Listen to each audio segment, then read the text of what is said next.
Pakistani drama जिसे दिलीप कुमार ने एक ही दिन में पूरा देख लिया।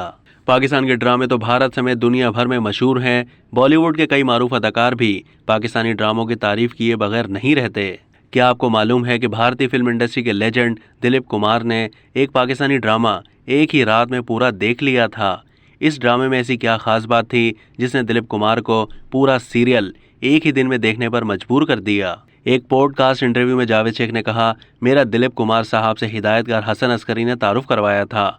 मैं दिलीप कुमार से मुलाकात करने के लिए कतार में खड़ा था। जैसे ही मेरी बारी आई तो हसन अस्करी ने मेरा दिलीप कुमार से तारुफ करवाया। कहा कि ये मेरी बेटी के साथ फिल्म में हीरो का किरदार अदा करने वाला है। जावेद शेख ने बताया कि दिलीप कुमार ने जैसे ही मुझे देखा, मेरा हाथ जोर से पकड़ा और पुरजोश अंदाज में खड़े होकर मुझे गले से लगाया और कहा कि इसे तो मैं अच्छी तरह जानता हूँ।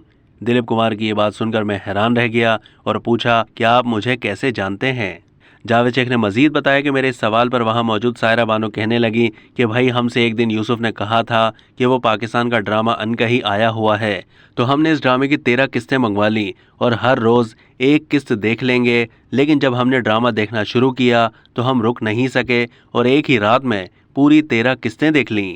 मायानाज पाकिस्तानी स्क्रीन राइटर हसीना मोइन के कलम से तहरीर होने वाला यह मकबूल तरीन ड्रामा अनकही 1982 में नशर हुआ था, जिसमें जावेद शेख, सलीम नासिर, शहनाज शेख, शकील, जमशेद अंसारी और बहरोज सब्जवारी की लाजवाल अदाकारी और दिलों में घर कर जाने वाले डायलॉग्स आज तक लोगों को याद हैं। यहाँ ये बात भी काबिल जिक्र है कि पाकिस्तानी ड्रामा सीरियल अनकही की थीम पर अब तक बॉलीवुड इंडस्ट्री में कई फिल्में बन चुकी हैं। अब तक के लिए इतना ही। मज़ीद मालूमात के लिए डेली जंग के यूट्यूब चैनल को सब्सक्राइब कीजिए।